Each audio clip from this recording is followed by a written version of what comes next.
This is absolutely perfect for the Chicago Bulls, as we have a new report showing exactly what Bulls fans have wanted for this team and really what the Bulls really need going forwards, as they have found themselves in a very tough situation with a way out of this where they will be stacked up for the future, having everything fall perfectly into place and then moving forwards with a team that can still be a threat to some very good teams in this league this upcoming season, while also making their future 10 times better in the process.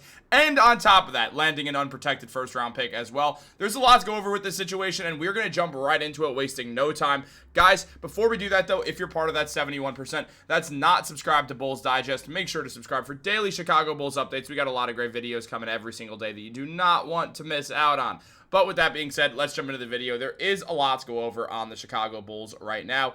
As we know, Arturas Karnisovas and the entire Bulls front office, their offseason sort of got hijacked by the Josh Giddey situation. Nothing else really mattered as the Bulls tried to navigate the situation with Giddey to not overpay him, but also to retain the man who really is their franchise player at this point in Giddey. Now, that ultimately got done, but it took the entire offseason, meaning the Bulls didn't have too many opportunities to do much else. They did trade Lonzo Ball for Isaac Okoro, but outside of that, no other moves were really made for this team. Because of that, the offseason was very slow, not a whole lot happened, and funny enough, me and Shaq were just talking about this off camera, like, actually hours ago.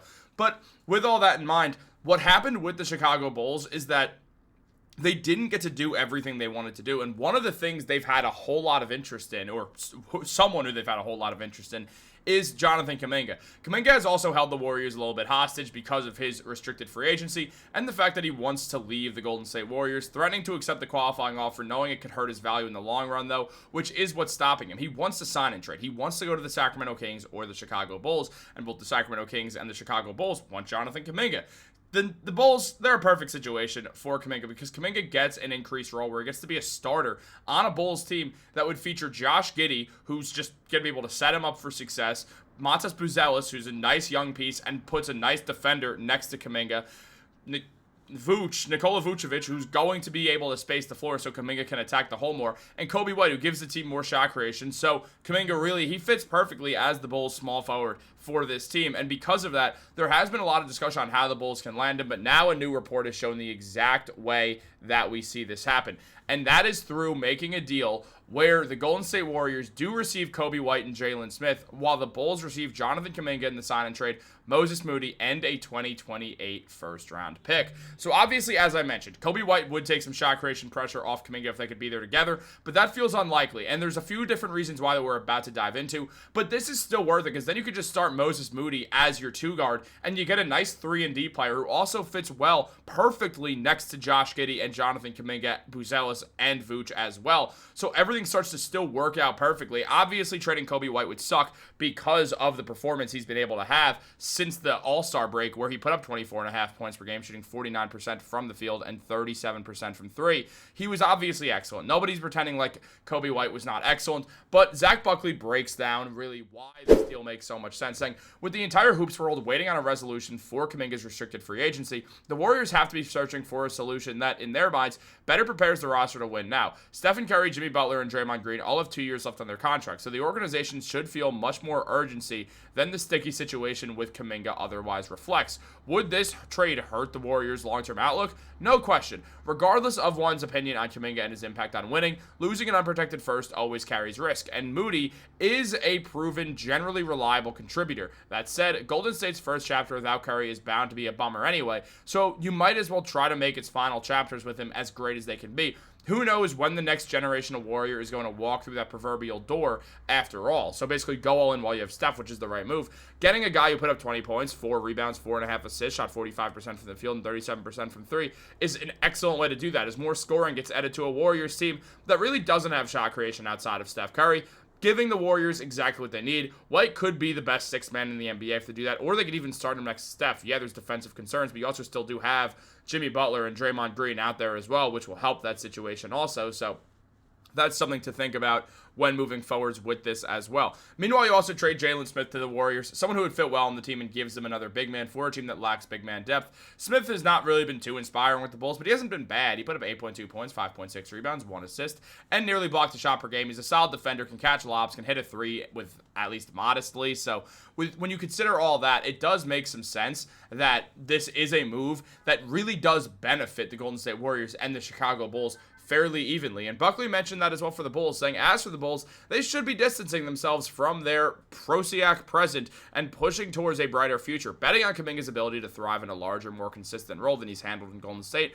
would be a big part of that plan. Adding the unprotected first might be an even bigger piece of the puzzle, and Moody is someone who can support a winning team whenever the Bulls are able to assemble one. On top of that, then you do, I mean, it's just super exciting because you see Jonathan Kaminga, who put up 15 points, 4.6 rebounds, 2.2 assists, solid defender, didn't shoot the three ball too well, but would have a lot more spacing on the Bulls, or not a lot more spacing, obviously the Warriors have Steph Curry, but the shooting outside of that's a little spotty now, but they do get some spacing between Giddey, who is really able to start shooting the three with a lot of efficiency, specifically after the All-Star break where he shot over 45% from three, and on top of that, having a floor spacing 5 in Vooch. And then Moses Moody, who's a good 3-and-D guy who shoots 43% on the corner three, 37% overall from 3, and 43% from the field while putting up 10 points a game, and also being a solid defender as well. This would be a young Bulls team. That's the real exciting thing here. The Bulls get to have a starting lineup of Josh Giddey, Moses Moody, Jonathan Kaminga, Matas Buzelis, and then Vooch, who, yeah, isn't young, but he does give you a stable veteran to keep around the team for a while until you ultimately either trade him, buy him out, or let his contract expire and have a good little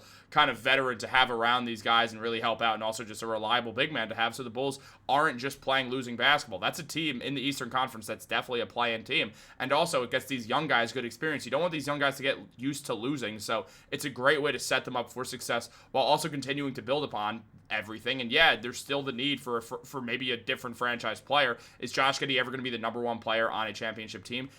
Probably not, but maybe. And if he's not, you do have to find one, and that's probably in the form of some big man, whether you land that in the draft or ultimately try to trade for someone down the line. You have the draft assets to go out there and do that and continue to build up a team the right way, which is ultimately the goal here at the end of the day. So that would be exciting. Obviously, Kaminga signs an extension. You get Moody on an extension. You get Buzelis there for a while. Things start to look really good. So I absolutely love this idea for the Bulls. I think it's the perfect outcome.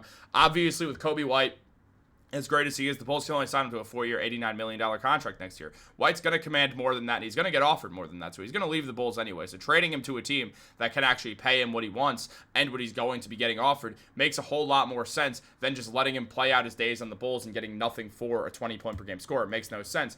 Now, Steph Curry has spoken on Jonathan Kaminga and what his agent had to say, and he said, "I only listen to my teammate. I don't listen to agents speaking on behalf. From man to man, JK didn't want to have to be in the way of anything. JK can speak for himself."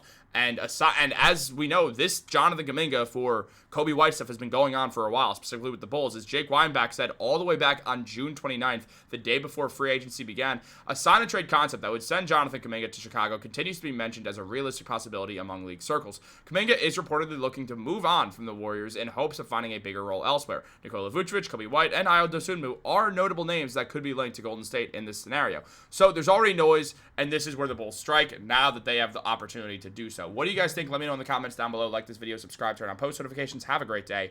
I'll catch you later.